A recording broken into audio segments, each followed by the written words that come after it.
Yo les potes, c'est Caped, j'espère que vous allez bien. Alors cette fois je suis sur mon PC de stream directement et non pas mon PC gamer, parce que je voulais vous montrer une petite cochonnerie. Alors j'ai lancé un jeu, j'ai lancé CS, que ce soit CS ou un autre, on s'en fout, c'est pas ce qu'il y a de plus important. On va aller dans le détail, dans notre gestionnaire des tâches et regardez. On a cette chose nommée GameBarPresenceWriter.exe qui consomme pas grand chose en RAM en soi, donc rien de bien menaçant. Mais Keneni, ça c'est une grosse saloperie, je dis même des gros mots carrément. Pourquoi?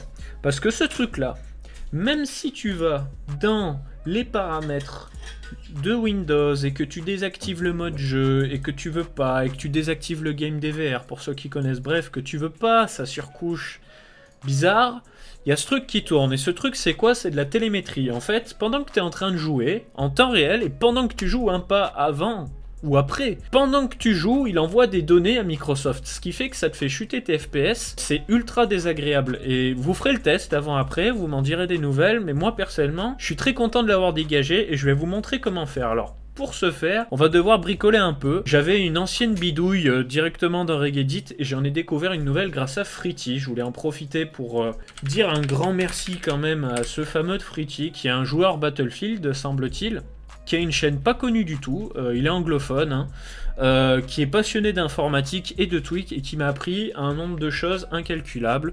Il a un Discord aussi, donc voilà, je veux pas m'approprier tout le travail. Il y a des très bonnes vidéos que je vous laisserai regarder si vous avez la foi et que vous êtes familier avec l'anglais. Si vous ne l'êtes pas, vous avez ma chaîne bien entendu.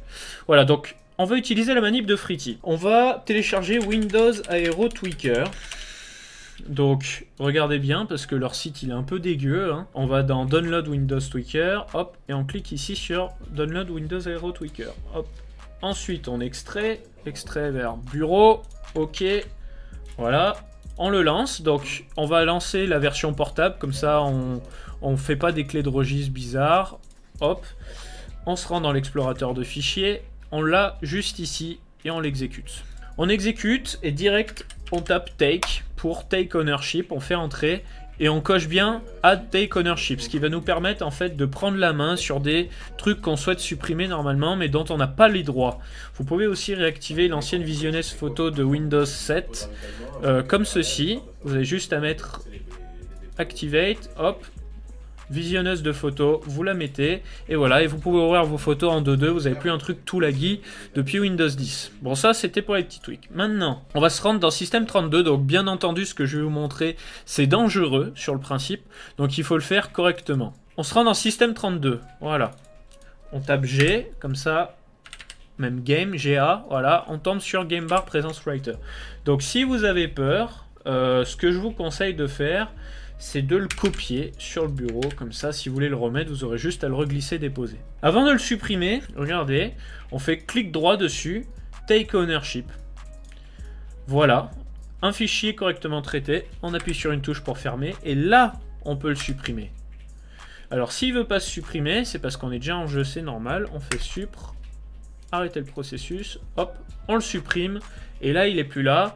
Et on n'a plus cette cochonnerie qui vient nous faire perdre des performances. Et pendant qu'on y est, on va aussi dégager tous ces SVH host exe qui sont très nombreux. Alors je vais vous expliquer la logique derrière. En fait, si vous voulez, chacun de vos services Windows a son petit processus alloué. Donc vu que vous avez par défaut énormément de services en cours d'exécution, voilà, état en cours d'exécution. Bon, moi, j'ai pas tout vidé, donc j'ai tout ça. Sur mon PC optimisé, j'en ai beaucoup moins. Et bah, du coup, ça nous fait beaucoup de SVH host exe parce que quand vous installez Windows, concernant la RAM, Windows prend l'initiative de vous régler comme si vous aviez 3 Go et demi de RAM. Alors que vous en ayez 4 ou 8 ou 16 ou 32, il prendra pas l'initiative de faire ce réglage.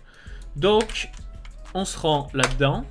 Donc la clé, je vous la mets en description bien entendu, vous pourrez juste la glisser et déposer comme ceci, hop.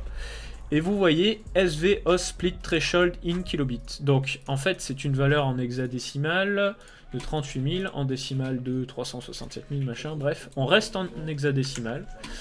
On se rend dans la description de ma vidéo et on choisit la valeur par rapport à notre RAM. Donc déjà pour savoir combien on a de RAM, on ouvre le gestionnaire des tâches, CTRL Alt Sub gestionnaire des tâches ou CTRL Shift échappe, hop, on se rend dans performance et là on peut voir par exemple sur mon PC à moi, j'ai 32 Go de RAM. Donc on va régler pour du 32. Alors comment j'obtiens ces calculs? C'est simple, tu fais 32 fois 1024 fois 1024. Je vous montre tout, comme ça vous comprenez la logique. 32 fois 1024 fois 1024. Voilà, 33 001, c'est ça. On prend la valeur en hexadécimal, on la dépose ici dans Regedit. Clic droit, modifier, hop.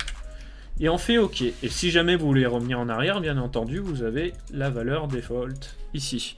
Et une fois que ça c'est bon, vous redémarrez le PC et vous allez voir que ce nombre de SVH host aura énormément baissé, ce qui fait toujours moins de processus indépendants à gérer pour votre système Windows, donc des petits FPS d'économiser, voilà, ça fait plaisir. De retour dans le gestionnaire des tâches, vous voyez le nombre de svhost exe a énormément baissé, je vous ai pas menti.